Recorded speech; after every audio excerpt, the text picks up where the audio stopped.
Good evening, tributes, and welcome back to another episode of Panem Reborn. I hope you guys are doing well, and I hope you're having a good day, afternoon, evening, night, whatever time it might be. And I just wanted to give the usual thanks to Christian Blanco, whose series Tales of the Hunger Games this series is based off of.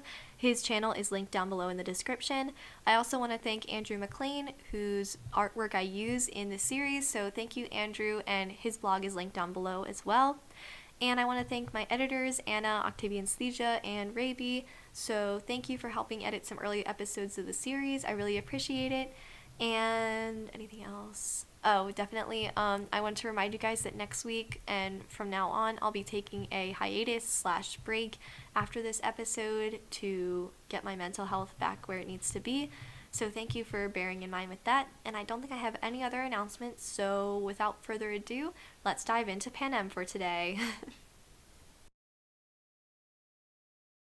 Owing to the chaos and distress caused the previous year by the events of the wretched wedding, security was especially tight this year at the reaping in District 15.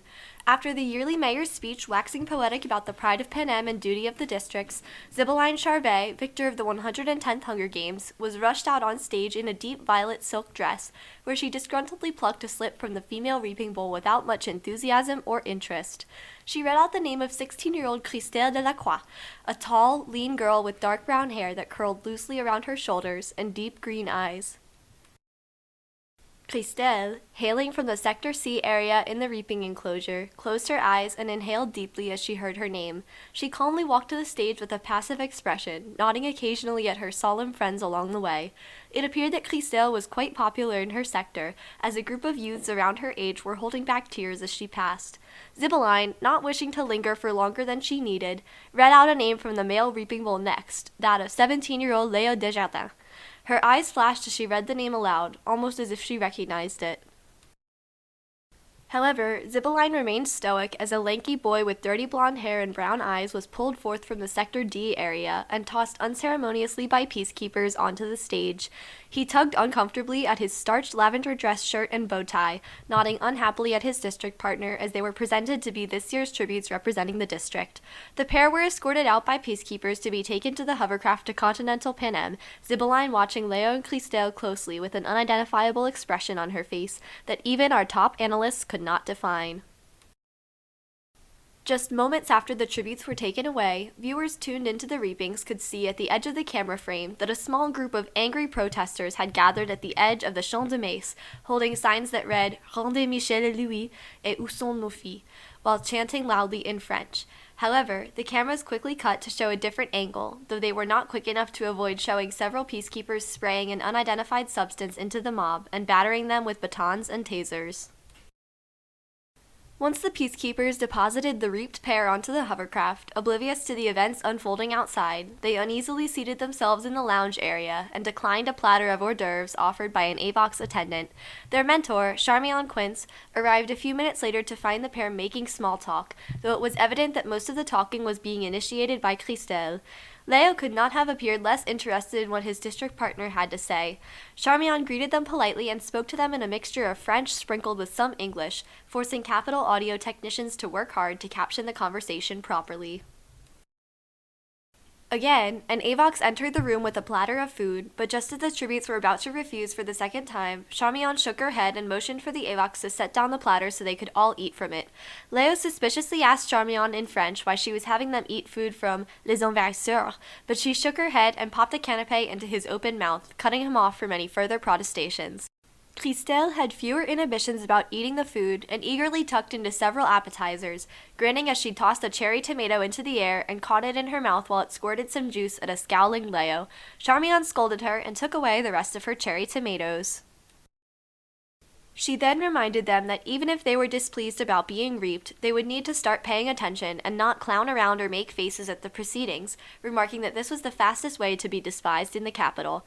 Léo irritably replied that he rather wanted to be despised by the capital, considering what they had done to his country, which annoyed Charmian further. However, Christelle seemed to be paying diligent attention as their mentor continued to run through a list of do's and don'ts for them to remember.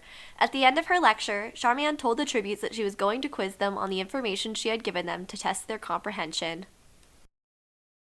Christelle easily answered most of the questions during her turn, though though she stumbled on what to do if a Capitalite asked for an autograph on their nether regions, and had to be reminded that she was allowed to politely decline. Charmian smiled at Christelle proudly and commented that she was likely to fare well in training if she kept up the good work. The pair then turned to begin Leo's assessment, only to find him slumbering peacefully with his head lolling off the side of the sofa. Charmian pinched the bridge of her nose in frustration and dismissed them to shower and rest for the remainder of the trip, as Christelle struggled to hold back a fit of giggles. When the hovercraft finally touched down in the capital in the early evening, Charmian hauled her tributes out of their rooms and down to the runway, where she instructed them to make a sharp impression on the capital citizens gathered there. This proved to be a simple task for Christelle, whose winsome smile and shy waving earned adoration from the curious and suspicious Capitalites. Leo followed in her footsteps, scowling. Charmian's tense smile gradually became more strained as she followed her tributes down towards the train station, as she nervously tucked a strand of her hair behind her ear and encouraged them to move along, adjusting Christelle's wrinkled dress collar and licking her finger to smooth down Leo's bedhead. The short train ride to Mace Station was uneventful and mainly consisted of the tributes staring out the windows, with Christelle cracking an occasional joke in French that made Leo sigh. At last, they stepped out onto the platform at Mace Station with Charmian, amid a rush of curious whispering from the capital citizens gathered. The pair hesitantly greeted the crowd, though it seemed they were having difficulty understanding the Capitalites' fast, brassy English. Christelle plastered a smile on her face nervously, while Leo blew a strand of hair out of his eyes and stared at the ground. After a few minutes, during which Charmian had to gently remind her tributes to ignore the flashing cameras, they were guided to a limousine to be taken to the accommodation quarters. Just as the pair were stepping off the platform into the limousine, they witnessed a pair of peacekeepers tase and remove a janitor at the platform, who had apparently quietly begun to whistle La Marseillaise while sweeping near the tributes. The song appeared to have been directed at them. Leo and Christelle froze in shock at the display, though Charmian grimly nudged them to keep climbing into the limousine, and they were quickly driven away. All concerns about the events at the train platform dissolved when the tributes from 15 arrived in their training center apartment. Their stylist, Iris Vaux, appeared from behind a large potted plant situated in front of the dining table, beaming and kissing them each on both cheeks before inviting them to sit down and view her collection of designs. While Charmian encouraged them to actively take part in the selection of their tribute costumes, which Christelle agreed to do after a moment's hesitation, Leo grumbled, "Va te faire foutre," and stormed off to his room. Charmian rolled her eyes and told Iris and Christelle to keep looking through the outfit booklet while she dealt with her grumpy tribute. As Charmian trudged over to Leo's door and impatiently told him to rejoin the group, almost as if she was an irritated mother talking to a son, Iris and Christelle selected a pair of unique designs together for the pair to wear in the parade. When at last Charmian convinced Leo to return to the living room by promising him that she would not bother him for the rest of the night afterward, the pair from 15 were presented with prototypes of their costumes by Iris.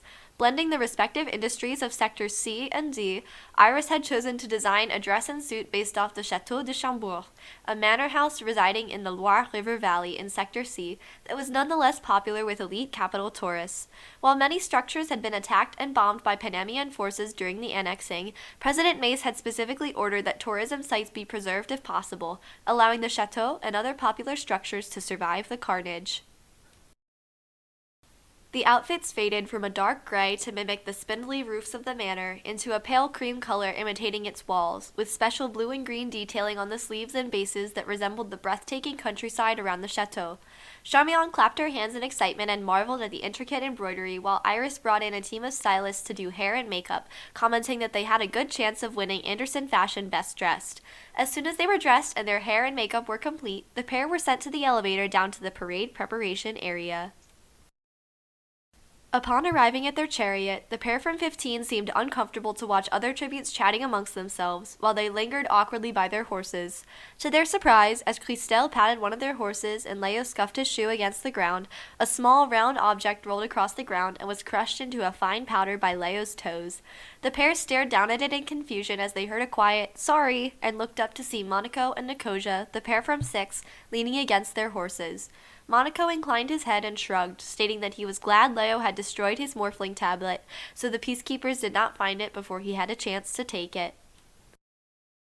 He offered a hand to Leo, shaking it vigorously, which seemed to confuse Leo as his hand swung up and down. Nicosia offered a small smile to Christelle, who politely smiled in return but seemed slightly put off by the dark circles under her eyes. Monaco and Nicosia seemed amused by Leo and Christelle's confusion and offered to give them their opinions on the other tributes. The pair from 15 shrugged at each other and allowed the pair from 6 to point out other tributes and make joking comments about the rest of the tributes standing in the preparation area. Monaco grinned and pointed out Oatly from 9, who was picking his nose while his district partner Meringue inched away from him to talk to Pharaoh from 10. Monaco commented that Oatly would be easy pickings for the careers, nudging his head at Royale and Cinnabara from 1, a strikingly attractive pair whose gazes were as sharp as the diamonds encrusting the belts on their fine silk tunics. As the tributes from 15 watched with a tinge of fear, Royale and Cinnabara happened to look their way and slit their fingers across their throats with matching smirks. Christelle gulped, though Nicosia placed a hand on her shoulder and remarked that they were just trying to intimidate the other tributes for their own amusement. Dracus and Sabine, the pair from 2, lounged near their career allies and boredly picked their teeth with the prop swords they had been given as part of their costumes. Before Monaco and Nicosia could provide any more information to Leo and Christelle, all tributes were called to get into their chariots and prepare to ride out for the parade. Leo stepped up into the chariot, reluctantly helping Christelle up when she slipped on her dress and nearly upset one of their horses. Soon, the chariots were off and the tributes were exposed to the cheering capital crowd. Leo and Christelle were at the end of the procession, though they did not make a particularly good impression due to Rosalia joking in her commentary that they looked as confused as children looking for their parents in the grocery store. Best Dressed ultimately went to the pair from 4 in their elaborate manta ray-inspired attire. Unfortunately for the pair from 15, they did not even receive a single flower thrown at them, and matters grew worse when one of their horses decided to relieve itself during President Mace's speech, embarrassing them further. As soon as the parade concluded, Leo angrily cast aside his suit jacket, while Christelle sighed sadly. The pair carried on a quiet conversation in French as they returned to their apartment via the elevator, which our analysts managed to reconstruct. During the conversation, Christelle appeared to be crying, expressing her disappointment and frustration that the Capitol audience had not liked them during the parade, while Leo responded that she did not need to worry, as they were un bon de clown. She offered him a small watery smile in response, though their conversation ended as they entered their apartment.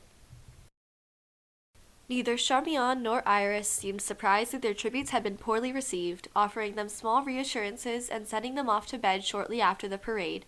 Weeping could be heard from Christelle's room, clearly having been restrained for at least most of the day.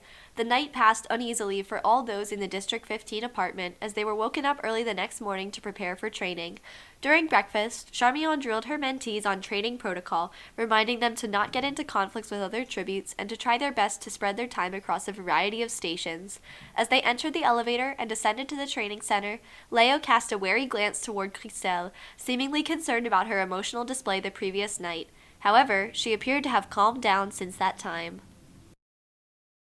As this year's training commenced, Gloria Steele arrived in the training center with her large water cannon, which was newly refurbished to include 2 extra side blasters. After the reading of the rules, the tributes spread out to take on the training stations. Energized and ready to learn new skills, Christelle paired up with Nicosia to visit the camouflage station, where they took turns panting each other into trees and rocks to their great amusement.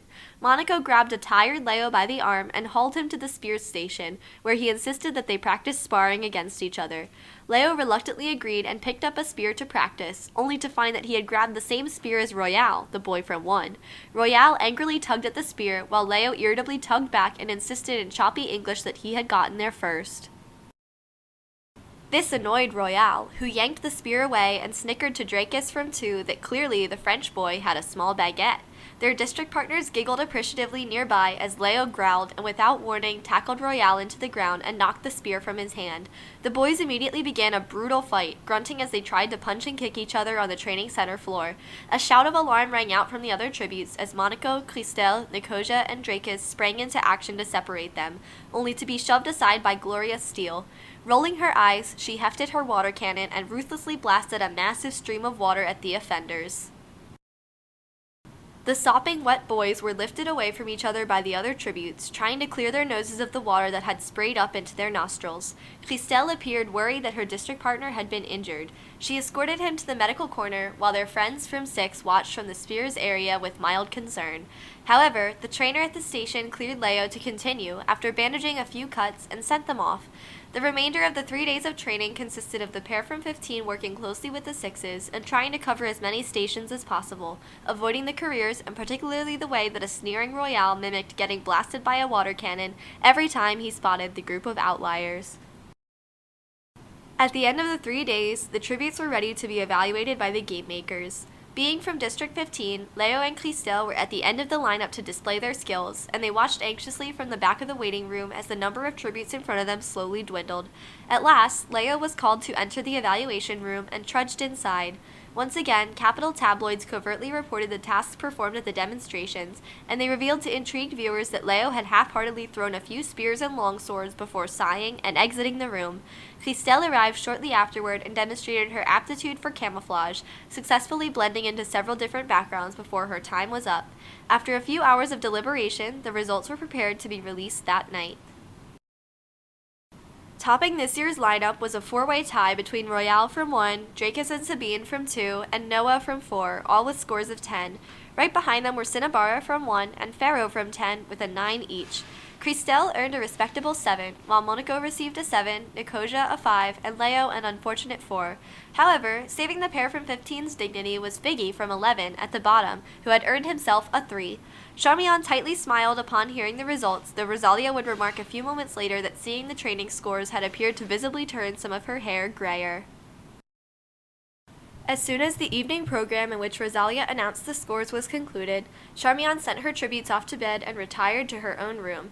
Yet only a few minutes after everyone had turned in for the night, cameras in the apartment captured Christelle sneaking back out of her room in her lavender nightgown, looking around furtively.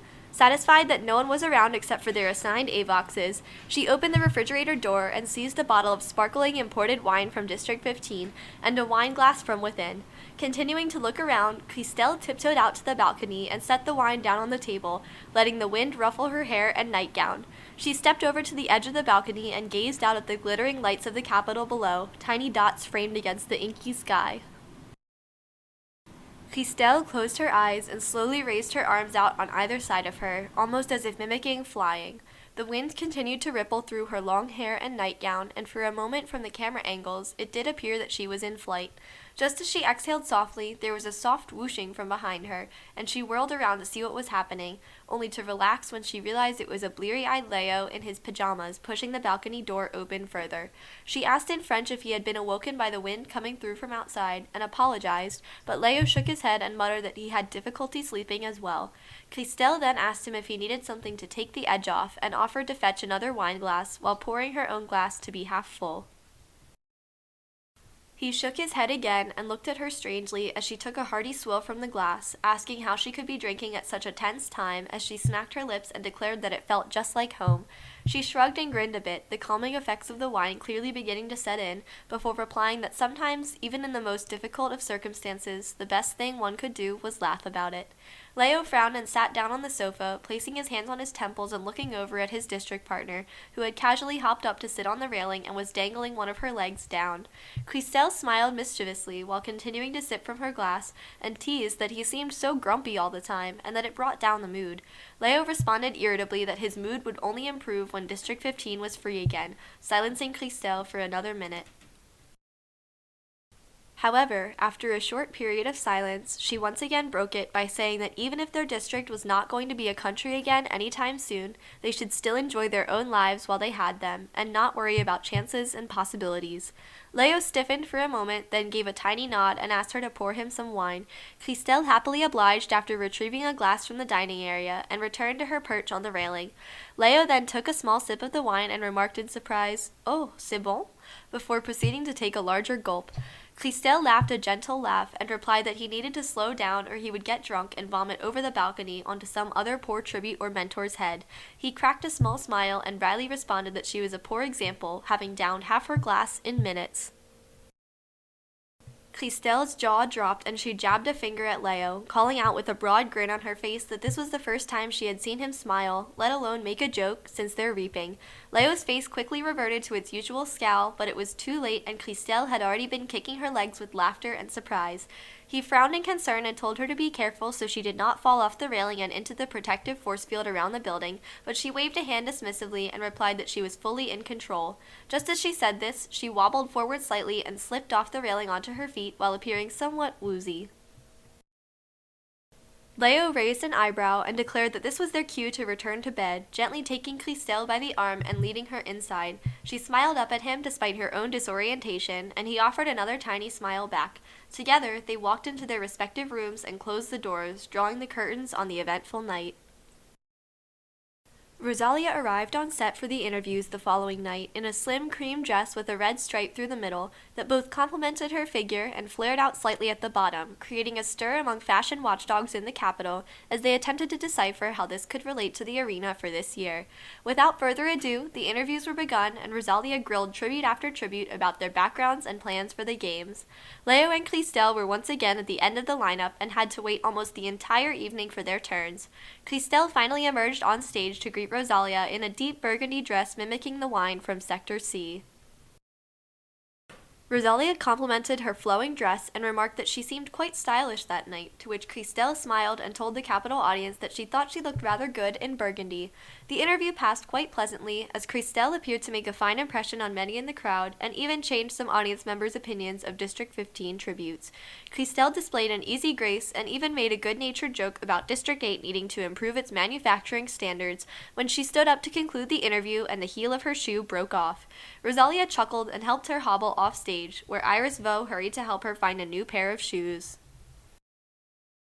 Leo's interview went poorly, considering his irritable attitude and refusal to humor Rosalia and the audience. He had been dressed in a pale purple suit to match the lavender fields in his sector, and his sandy hair had been slicked away from his face, creating the appearance of a wet rat, as some commentators remarked in gossip magazines. Whereas Clistel had been received with warmth, Leo spent most of the interview sighing and grumbling to himself in French. Rosalia plastered a smile on her face and soldiered through the awkward encounter nonetheless, corners of her mouth twitching the entire time. At last, she was able to shoo Leo off the stage and conclude the evening's interviews, heaving a great sigh of relief. Leo and Clistel returned back to their apartment, yawning profusely. It appeared as though the jet lag from their trip to continental Panem had finally caught up with the pair and overcame their nerves for the following day, resulting in both tributes bidding their mentor and stylist a quiet good night and heading off to bed. Clistel once again left her room, however, and stared out through the balcony window, faintly humming a song to herself. Rosalia remarked on replays of this footage that it seemed to be a classic nursery rhyme popular in District 15, Au clair de la lune. Leo emerged from his room, once again roused by his district partner's restlessness, but this time watched with a passive expression as Clistel softly ran her hand along the polished window pane of the balcony door before weakly clenching it into a fist and sighing. He faded back into his room as Clistel turned around and returned to her room, obscured by shadows. Charmian encouraged her tributes to eat breakfast, which they did with some hesitancy. They were then escorted down to their lunchrooms by peacekeepers without further event and separated to be taken to their tubes. Charmian visited Leo first and wished him well, remarking that it would serve him best to work with his district partner and observe the other tributes carefully. After patting him on the back and helping him dress in this year's tribute uniform, which consisted of zip-up jackets with long-sleeve sweaters and dark pants, she moved on to Clistel's lunchroom. Helping the girl tie her hair into a simple ponytail, Charmian gently reminded her to stick together with Leo and sent her off to enter her tube. As the countdown commenced, the launch tubes rose into this year's arena.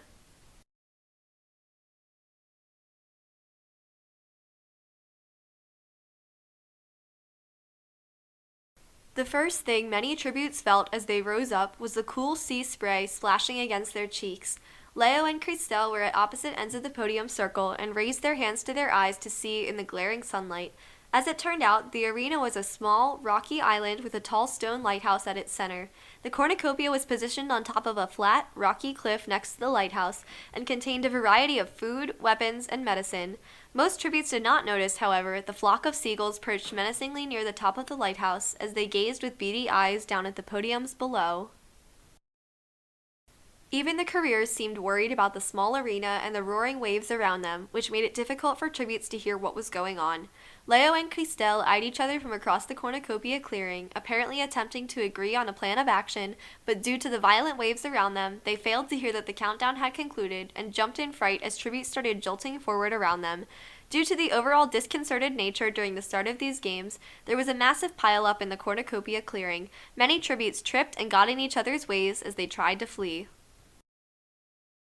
Christelle had gotten herself trapped at the bottom of this pile, having stumbled on the slippery rock surface and fallen down, taking down several tributes on top of her. She screamed in pain as her arm was pinned in an uncomfortable position behind her back by another falling tribute, just as the couriers hurried over to the pile with glee to dispense of those within it. Leo had nearly fallen backward off his podium in the initial rush of action and jerked his head in the direction of Christelle's screams, shouting her name over the commotion. However, a hand seized him by the arm and dragged him away from the action. Leo prepared to fight off the offender before realizing it was Monaco, the boy from 6, who was urgently pulling him away to escape the bloodbath. He began to protest, stating that they needed to get supplies, but Monaco shook his head sharply and the boys staggered down the side of the cliff to a flat rock just high enough that the waves only lapped at its base. Monaco tossed his bangs out of his eyes, revealing the dark circles below against his pale face, and grudgingly called over the background noise that he could thank him later. Leo scowled and kicked up a bit of the rock with his foot, muttering curses under his breath at the boy. Back at the bloodbath, Christelle's eyes widened in fear and worry as she watched a grinning Cinnabara from 1 and Sabine from 2 make quick work of the tributes on top of the human pile with their spears as they tried to escape, sending the blood of Walnut from 7, Oatly from 9, Mary from 3, and Pharaoh from 10 splattering in quick succession on those left at the bottom. Royale from 1 and Dracus from 2 guarded the cornucopia, Royale casually examining his reflection in a sword blade, and Dracus taking inventory of their supplies. Neither boy appeared to be paying attention to the action in the clearing. Suddenly, Figgy from 11 managed to extricate himself from the pile and skittered away, evidently believing he had not been seen. However, Cinnabara had seen him out of the corner of her eye and let out a harsh laugh, sprinting after the boy and quickly dispatching him with a single plunging of her spear. Behind her, Sabine laughed and appeared distracted for a moment, allowing a small voice to whisper "Psst" to Christelle at the base of the pile. Christelle had been busying herself with trying to avoid the career girls' stamping feet as they had made their way through the pile, but she glanced over in the direction of the whisper. It was revealed that the whisperer was in fact Nicosia from 6, who arched her eyebrows at Christelle and inclined her head to indicate it would be best to run while the other girls were distracted. Christelle nodded and tugged her legs free of the pile, where Elaine from 8 had passed out on top of her from fear. Army crawling forward, just out of the eyesight of the female careers, Christelle extracted herself with delicate care and wriggled away, slowly raising herself from the ground into a low sprint. Nicosia followed right behind her, the girls sneaking around the side of the trapped tributes, only to let out a scream as a spear whistled past them. The girls grabbed each other's hands and sprinted across the rocks and downhill to the exterior lighthouse entrance, not looking back the entire time until they were confident that the career girls had decided to take care of the more pressing matter in the remaining tributes at the clearing. They skittered into the lighthouse's ground floor, which appeared to be an oil storehouse, and exhaled with relief upon finding no other tributes there. Christelle feebly thanked Nicosia in lilting English, to which the other girl smiled, before they both collapsed into shaky laughter at the absurdity of the bloodbath and the human traffic jam at the cornucopia. Rossing from 5 and Nugget from 10 had also become casualties of the career girls' spears during the bloodbath, while the remainder of tributes had either escaped the chaos or been dragged along by district partners and allies out of the tangled human knot. The small size of the arena and the waves threateningly lapping at the cliff sides did not seem to deter any tributes from exploring, though many still seemed confused that it was such a confined space. Later, in an interview, head game makers Lock and Lock explained that after the large arena of the previous year, they wanted to create more conflict by trapping the tributes in close confines. Leo and Monaco continued to edge around the rocks behind the lighthouse, clearly struggling to hold a conversation due to the ocean splashing noisily through and thoroughly soaking the rocks. Monaco shouted over the noise that he did not feel as if it was safe to enter the lighthouse, as it was likely a large amount of other tributes were inside. Leo reluctantly agreed, and the boys painstakingly climbed to higher ground together, huddling for safety on a narrow ledge of rock. Suddenly, they heard a scream ring out across the cliffs and saw a body, limp as a rag doll, fall from a great height above them. This was revealed to be Elaine from 8, who had slipped on a particularly wet rock and fatally fallen to her death while trying to run away from the cornucopia clearing. Leo and Monaco blanched at the sight of the girl's body crashing into the merciless waves, clinging even more tightly to their narrow rock ledge. Little did the boys know, but one of the seagulls from earlier had alighted on a nearby rock above them and was regarding them keenly. Inside the lighthouse, Christelle worriedly asked Nicosia what they were going to do without any supplies or weapons, to which Nicosia offered a grin and withdrew a pair of small knives from her waistband and bra. When Christelle asked in amazement how she had smuggled these out of the cornucopia, Nicosia winked and admitted that she was used to smuggling other things back in District 6, though she did not name these other things. Christelle appeared impressed, as the girls settled behind a barricade of oil barrels for the day. Surprisingly, since there were only 16 tributes remaining, with several being grouped in alliances, the rest of the day passed rather quietly. The seagull that had perched itself near Leo and Monaco continued to observe them intently outside amid the craggy rocks, while Christelle and Nicosia talked quietly about their home lives, careful to lower their voices if they heard even the faintest sign of another tribute passing by outside or above. As night fell, it was revealed that Mary from 3, Rossing from 5, Walnut from 7, Elaine from 8, Oatley from 9, both tributes from 10, and Figgy from 11 had been killed.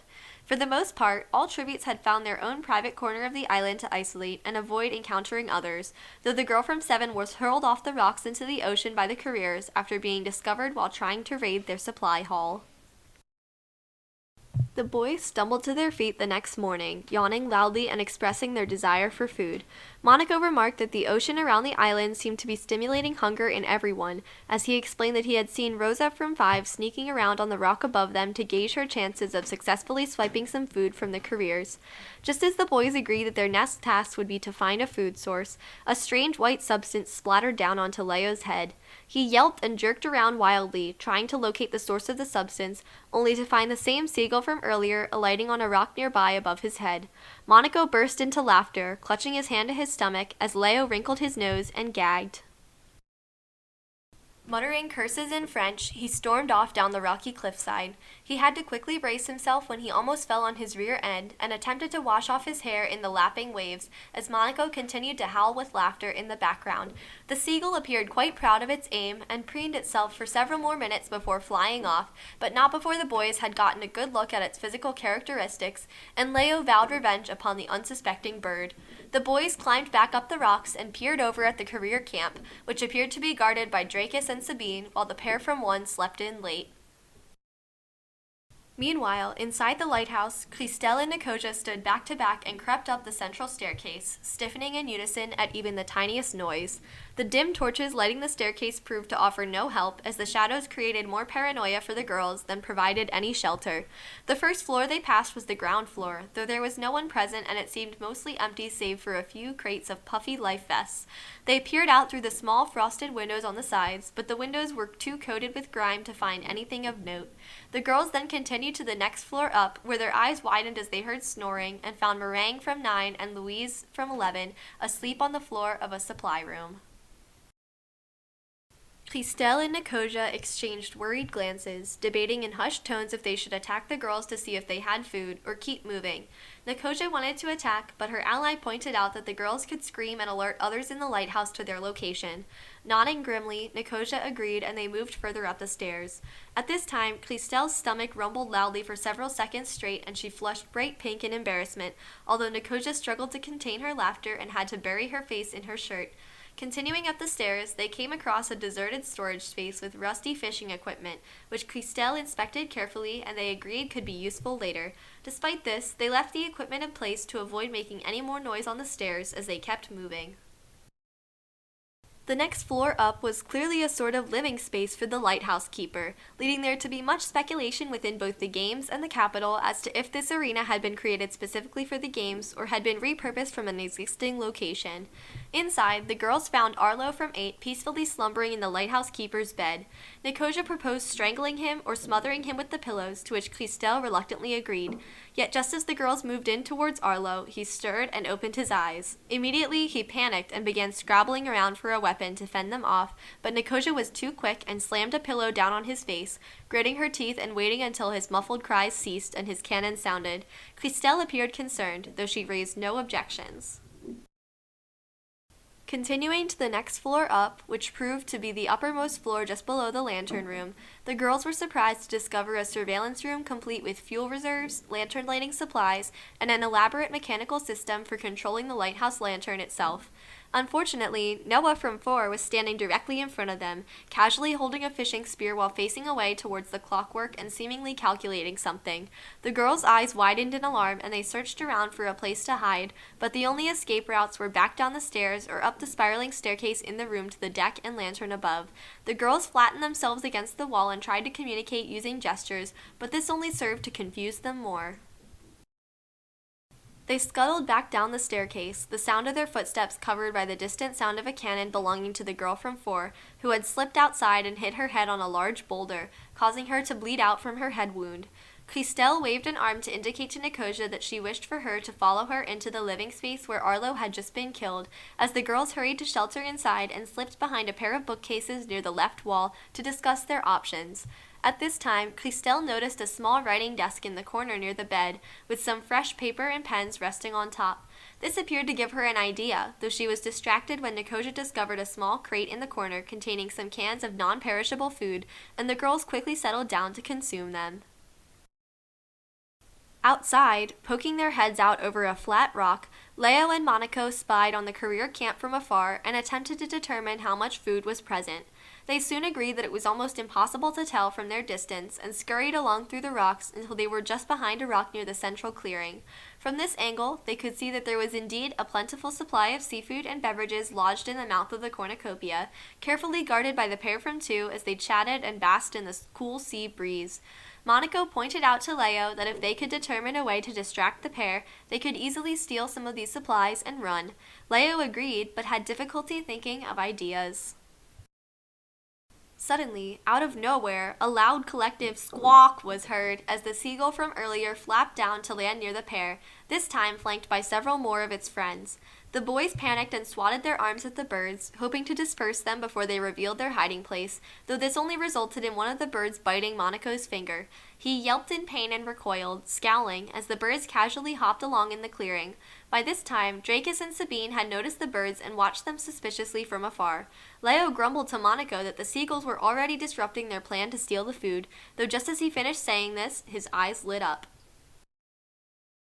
He muttered to Monaco that if they could rustle up the seagulls as a distraction, the pair from 2 would hardly notice if some food went missing in the process.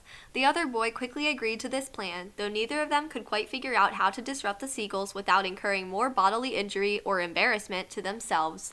After a few minutes of thinking, Leo decided that the best way to do this was to throw a pebble into the center of the hopping flock and hope that they would fly up to avoid it. Together, the pair selected a large pebble from the ground, and Leo aimed it into the center of the group of birds. Muttering 1, 2, 3 under his breath, he hurled the rock forward, where it bounced a few times and landed. However, he had not accounted for the fact that at this angle, the rock landed squarely on the head of the middlemost seagull, resulting in it squawking loudly and taking flight in agitation. The other seagulls, sensing its distress, followed suit and immediately flapped around while erupting in a chorus of honking, which created a large amount of confusion for the careers. Leo and Monaco winced at the loud noise, though they nodded at each other and sprinted out from behind the rock to approach the cornucopia. Despite their efforts to remain unseen among the panicking flock of seagulls, Dracus waved his hands through the chaos and shouted to Sabine that there was a pair of tributes making off with a water bottle and 4 fish kebabs. The careers scrambled to seize their weapons amid the cawing seagulls and chased the boys back out of the clearing toward the lighthouse. At this time, the birds took flight and followed the tributes, clearly wishing to get in on the action. Dracus hurled a knife from behind the boys, though he was quickly distracted by the seagulls, and it only managed to embed itself in Leo's left buttock, causing him to cry out and stumble forward onto a rock. Monaco grimaced and picked his ally back up, dragging them both around the back of the lighthouse just as the careers turned a corner. Believing they had gone into the lighthouse, the pair from 2 exchanged glances and headed inside. Behind the lighthouse, the boys let out sighs of relief, though Leo let out his breath in a low hiss due to the knife in his rear. Monaco uneasily muttered that they would need to get that looked at later, but that he could at least try removing the knife. Leo's eyebrows shot up as he demanded to know if Monaco was qualified to do this, but just as he did so, he was cut off by a jolt of blinding pain and a hand clamping over his mouth as he yelped and wriggled to get free. Several painstaking moments later, Monaco removed his hand and brandished the bloody knife, which he had successfully dug out of the other boy's rear end. Leo uttered a foul oath at Monaco and wheezed as he frantically glanced down at the mangled mess that was his bleeding bottom, to which the other boy shrugged dismissively and replied that at least they now had a weapon. Upon hearing this casual response to his injury, Leo growled and replied that while they did have a weapon, he did not have a functioning buttock, which seemed to be the slightly more pressing concern to him. Back inside the lighthouse, Christelle and Nicosia hungrily devoured the contents of several cans of food over the course of the afternoon, occasionally pausing to chat about their home lives. Nicosia discussed the morphling dens back in her home district and how many teenagers had turned to them in recent years to cope with the harsh realities of life in Panem and memories from the war. She admitted that she herself partook in these dens, having become stressed and frustrated over her boring day job as a mechanic, and that she had even become one of the better-known morphling smugglers.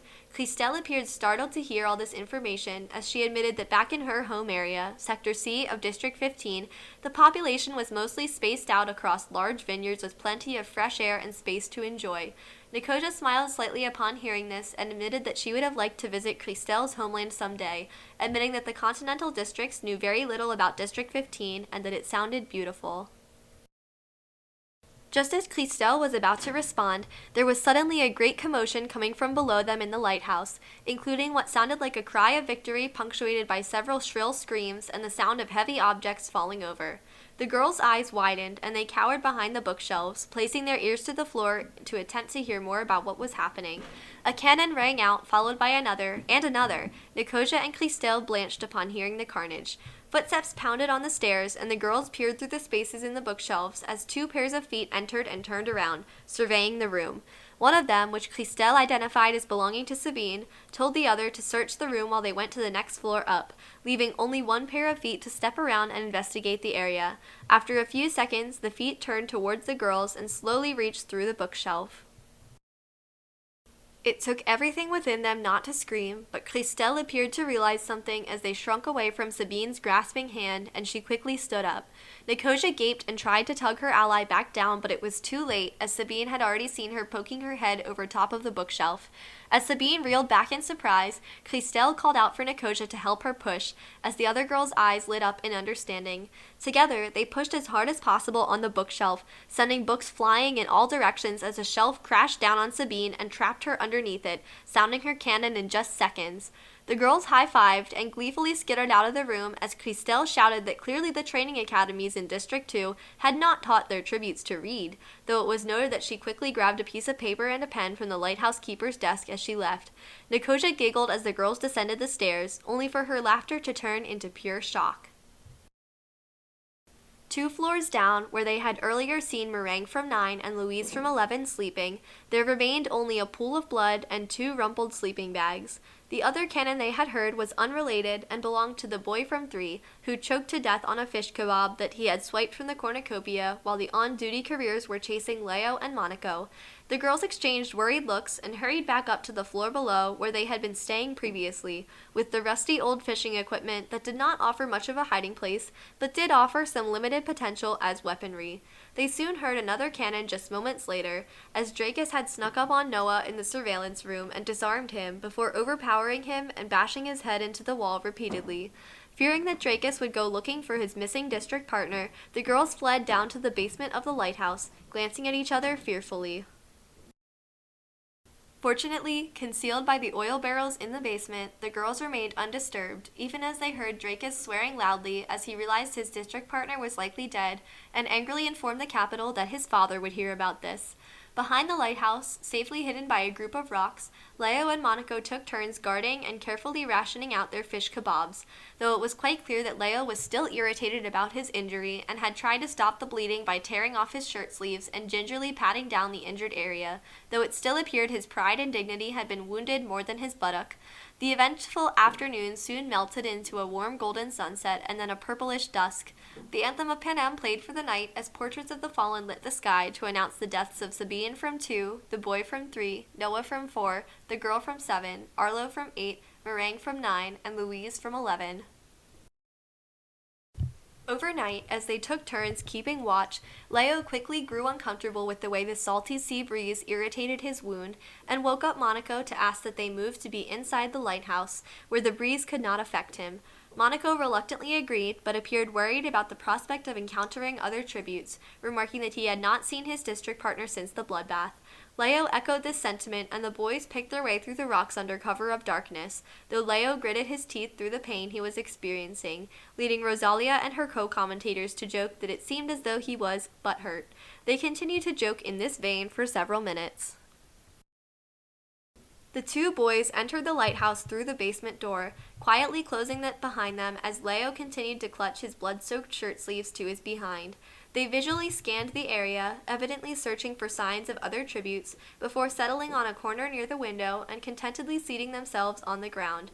However, just moments after comfortably sinking onto the floor, Monaco let out a yelp and jumped up as another cry of surprise echoed from below him. Staggering backward and drawing his knife, Monaco demanded to know who or what he had just sat on. A stunned Nicosia inquired through the darkness if this was her district partner, calling out that his voice sounded familiar. After a few moments of confused scrambling, during which Christelle awoke from her slumber, Nicosia located a matchbox in a corner and struck a match to illuminate the four faces in the dark.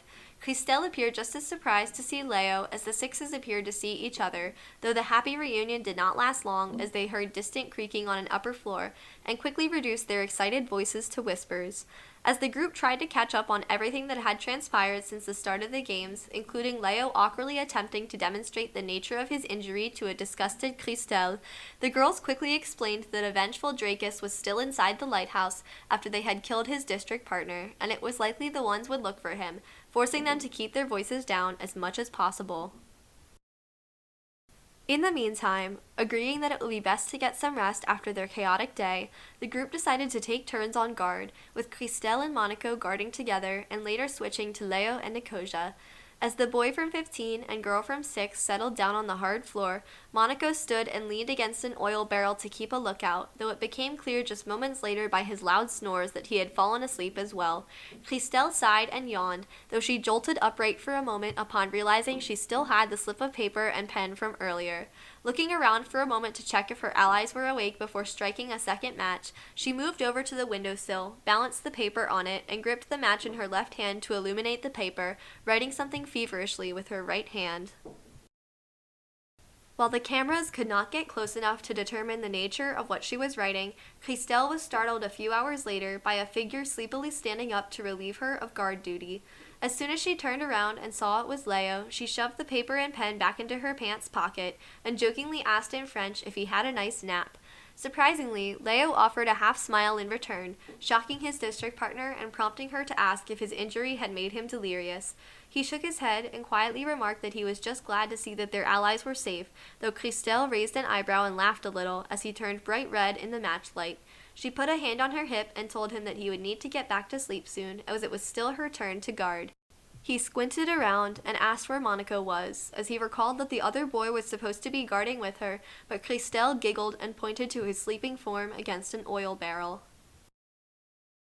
Leo shrugged and remarked that since it was safest for two people to be guarding at a time where there were still 3 careers on the loose, he would join her until it was time for the next shift. She smiled a little upon hearing this and thanked him for taking the time to stay up.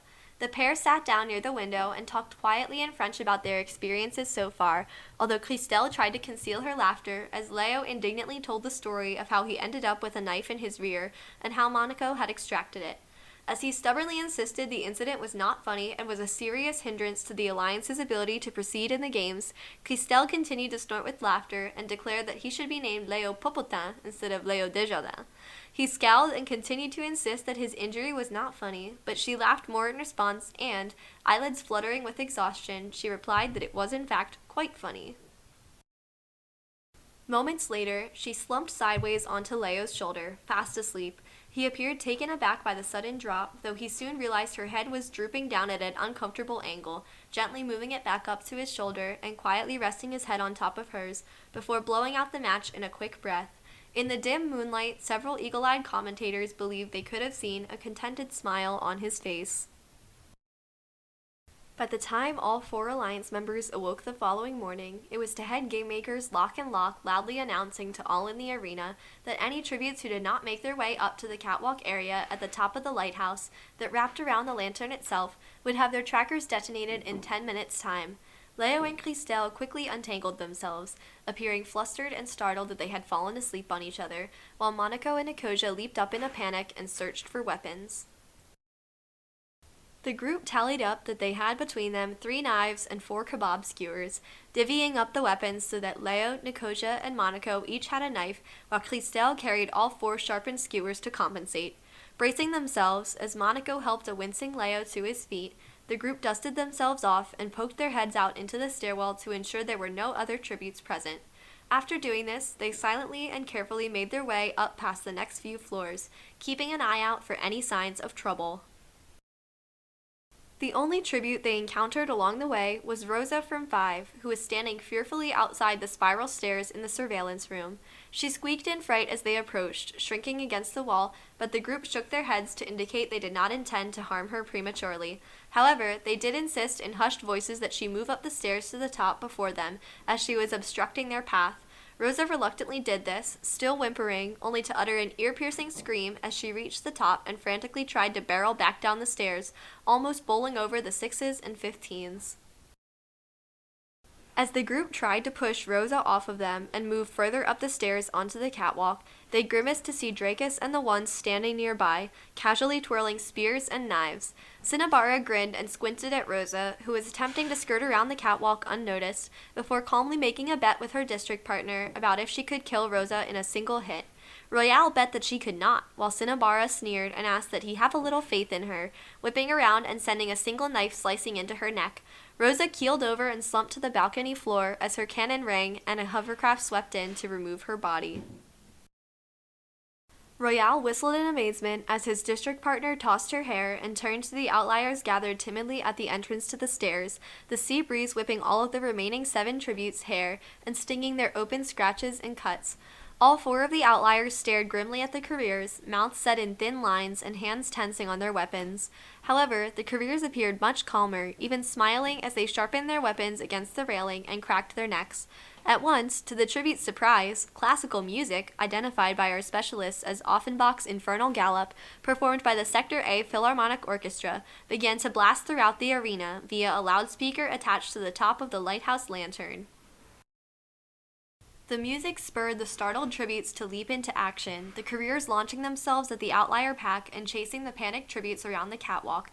While Leo and Christelle held hands and led the ones on a wild goose chase, Dracus angrily struggled to catch the pair from 6, who had climbed up on top of the lantern and were grinning and taunting him from above.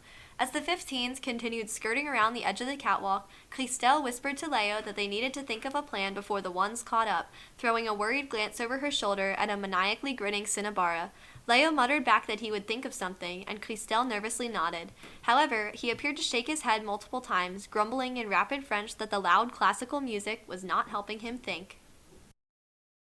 After a few minutes of continuing to flee the approaching careers, Leo turned to Christelle as the pair turned a corner and asked breathlessly if she trusted him. She immediately nodded, eagerly assuring him that she trusted him more than anyone in the world at this moment. He replied with a small inclination of his head and cried out in English that on the count of 3 they would need to jump. indicating the protective fencing around the lighthouse catwalk. Christelle shrieked and began to ask if he was in his right mind for doing this, but he replied that there was no time and she would need to trust him.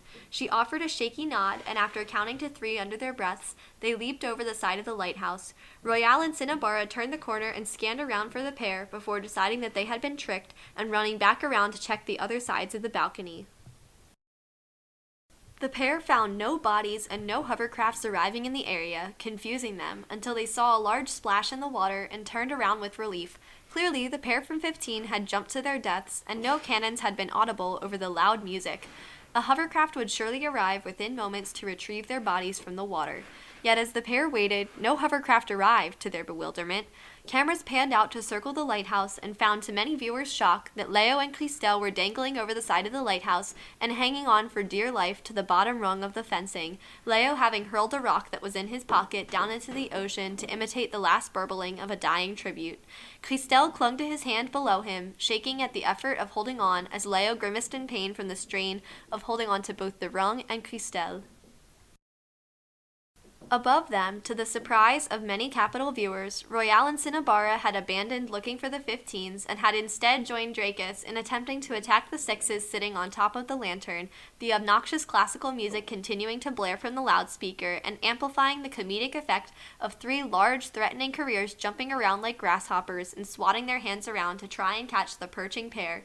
Monaco and Nicosia had burst into laughter and casually decided which one they wanted to get rid of first, loudly elaborating on their decision-making process for all of Panem to hear. Eventually, they decided on Cinnabara, as the string of insults she was hurling at them seemed to be a minor annoyance. Nicosia grinned and gripped her knife, waiting for Cinnabara to shove her way to the front while continuing to scream verbal carnage at the pair. Nicosia then crept down toward the edge of the lantern and gleefully sliced her knife across Cinnabara's upturned throat, causing the other girl's vitriol to turn to wheezing as she coughed up a dribble of blood and collapsed, her cannon ringing out over the music. However, the pair from 6 realized that they had made a mistake in moving closer to the careers to kill Cinnabara, as Dracus quickly seized upon this opportunity to grab Nicosia's ankle and begin tugging her down off the lantern. She screamed and called out for Monaco to help, which he hastily did by pulling on her arm. Nicosia continued to howl with pain as she was tugged ferociously in 2 different directions, her screams echoing over the music and roaring waves. Despite her district partner's best efforts, Dracus was stronger and yanked her all the way down, where her screams turned to sobs and whimpers as the career boys viciously stabbed her to death with their spears and knives. As soon as Nicosia's cannon rang out, apparently believing it was only himself, Dracus, and Monaco left, Royale appeared to consider his options before deciding he would prefer to fight Monaco at the end, turning on Dracus and engaging in a struggle. After several moments of fighting, Royale emerged victorious by spearing Dracus through the stomach and pushing his convulsing body between 2 fence rungs, where it slid off the side and fell into the water below, sounding his cannon. Royale turned with a bloodthirsty grin back to Monaco up on the lantern as he wiped off his spear, calling out menacingly, "You're next," as the other boy blanched and scrambled as far up on the lantern as he could. Royale smugly revealed that he had figured out already how to attack someone on top of the lantern, but had stayed silent to allow Dracus to wear himself out. Monaco hardly had time to react before he leaped up on the fence, balancing precariously, and hurled his spear right into his throat. Uttering a strangled cry, Monaco fell limp on top of the lantern and could only lay there in shock as he lost consciousness and his cannon rang out. Royale exhaled gleefully, flexing his biceps and waiting for the announcement of his victory by head game makers Lock and Lock. However, after several seconds passed and there was no announcement, he grew angry and demanded to know if the head game makers were sleeping on the job or what. When he was met with no response, Royale growled and drew his knife, looking around wildly in case there was still another tribute on the brink of death. As he did this, he loudly informed the Capitol that he had clearly heard the cannons belonging to Dracus and Monaco, insisting that there was no way he could possibly have been mistaken, and that there were no tributes alive.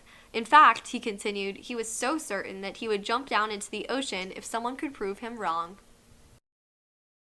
Just as he said this, two events occurred simultaneously. Royale's eyes widened with shock as he realized that he had not heard the cannons belonging to the pair from 15 that him and Cinnabara had been chasing earlier, while a breathless Leo and Clistel pulled themselves up over the far railing and onto the deck, as Leo grinned and called out with his heavy French accent, "Then sounds like it's time for you to take a dive." Royale spluttered with rage at the comment and charged forward at the pair, but they had already readied their knife and kebab skewers and easily dodged his first attack. Royale struggled to stop the momentum of his furious charge and slammed into the railing, causing him to wheeze for a moment.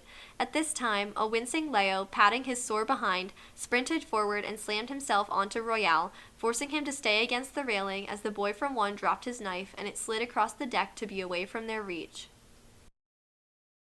Leo drew his own knife and cried out for Clistel to help, tearing the knife across the front of the struggling Royale's throat from behind. Despite his efforts, the knife barely missed his vital arteries and veins, leaving Royale to continue to flounder for several seconds as Leo continued to furiously hold him against the fence. Clistel hurried forward, though she could not find any use for her kebab skewers due to the concern of potentially hitting Leo if she tried to attack the flailing Royale.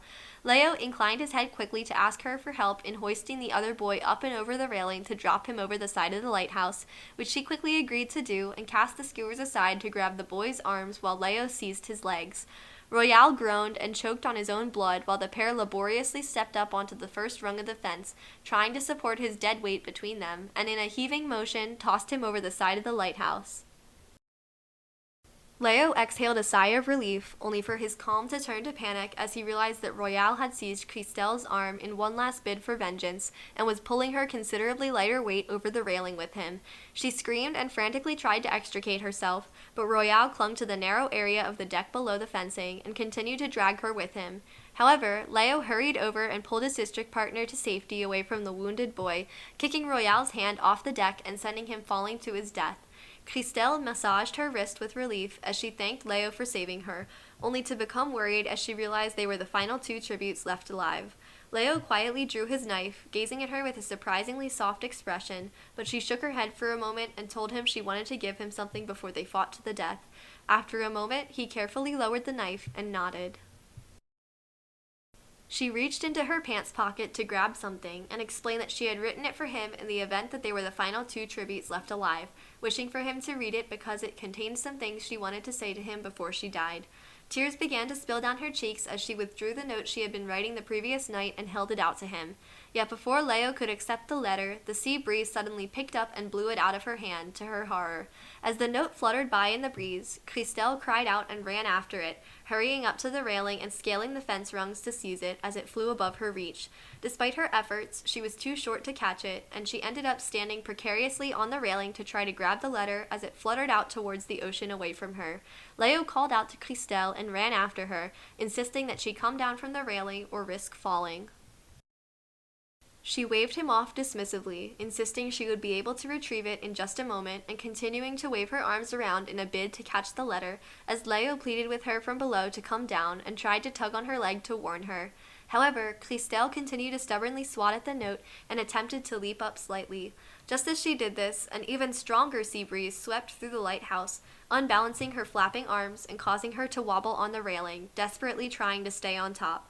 Leo howled at her to jump back onto the deck, but she shook her head, only for the sea breeze to sweep her backward and knock her squarely off the railing. Leo's cry of "Clistel" was drowned out by the trilling classical music and the whirling breeze as her eyes and mouth flew wide open in terror and she reached out an arm, but it was too late and he was too far away to catch her. The note innocently fluttered away, by this time long gone.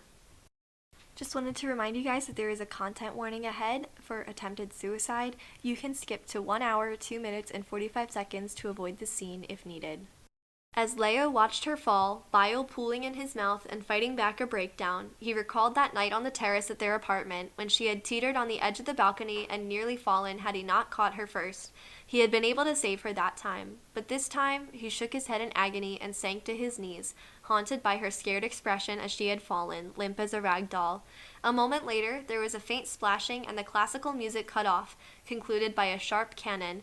Head game makers Lock and Lock announced over the quiet arena that Leo Desjardins of District 15 had just won the 111th Hunger Games. However, before they could even finish saying this, Leo glared up from his sunken position and suddenly sprinted forward, scaling the fence up onto the railing and leaping over the side with a grim satisfaction, to the shock and horror of many capital citizens and viewers. As he braced himself for a watery death below, smiling faintly amid the whipping sea breeze, he was instead met with the loud whirring of a capital hovercraft that had hastily swooped down to collect him just a few yards above the water's surface. Leo shouted obscenities as he was immobilized with a stun gun by a grim-looking medical technician, and his tracker was removed from his arm. As he sobbed and choked on his own saliva, he was hoisted up and placed into a hovercraft seat before everything went black.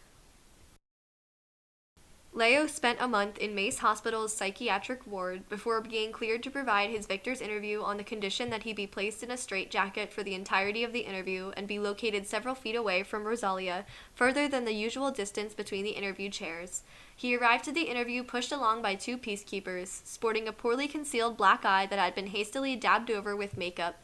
Unfortunately, this interview was a disaster, as Leo refused to answer Rosalia's questions and repeatedly mumbled something about a white room in both English and French. He was soon wheeled out at the discretion of both Rosalia and President Mace, as Rosalia quickly explained to the Capitol audience that unfortunately it seemed as though the victor was still recovering and needed more time to regain his strength. The audience sympathetically clapped for him as he was removed from the stage and escorted back to Mace Hospital, where he continued to be detained for several more months until he was released under a special agreement with President Mace. While Leo's family were all incarcerated in the capital for their role in a smuggling ring alongside the relatives of Zibbeline Charvet, victor of the 110th Hunger Games, he would be permitted to see them once a month under heavy guard as long as he remained in the capital and never returned to District 15 except as part of officially sanctioned events. Leo accepted this deal and was granted capital housing under surveillance and with the condition that he only interact with 2 AVOXs assigned to his household. However, our records show that he rather frequently managed to elude his household security and was reportedly found once doing 6 tequila shots in a row at the Breen's nightclub by a tabloid reporter. Leo continued to mentor District 15 tributes and was even granted special permission by President Mace to house them in his capital-provided townhouse instead of their training center apartment. While we know he lived a highly controlled existence after the time of his games, he also features prominently in multiple other files within this dossier. While we normally provide reference file numbers when discussing extrapolations of the current one, in this very special case, we prefer that you discover for yourself the further implications of Leo Desjardins' many roles within our other files. Thank you guys for watching. I hope you enjoyed this installment of Panem Reborn, File 111. It was definitely a very interesting one to write, and I spent a lot of time writing it, so I hope that you enjoyed it. And I just want to remind you to join the Discord that is linked down below in the description. I promise Leo Desjardins is not going to stab me in the butt if you do not, but please do so if you're interested. And I don't think I have any other announcements other than please remember that I'm going on hiatus as of next week. And I think other than that, nothing else. So I hope you have a great morning, day, afternoon, evening, night, whatever time it is. And remember, Panem today, Panem tomorrow, Panem forever.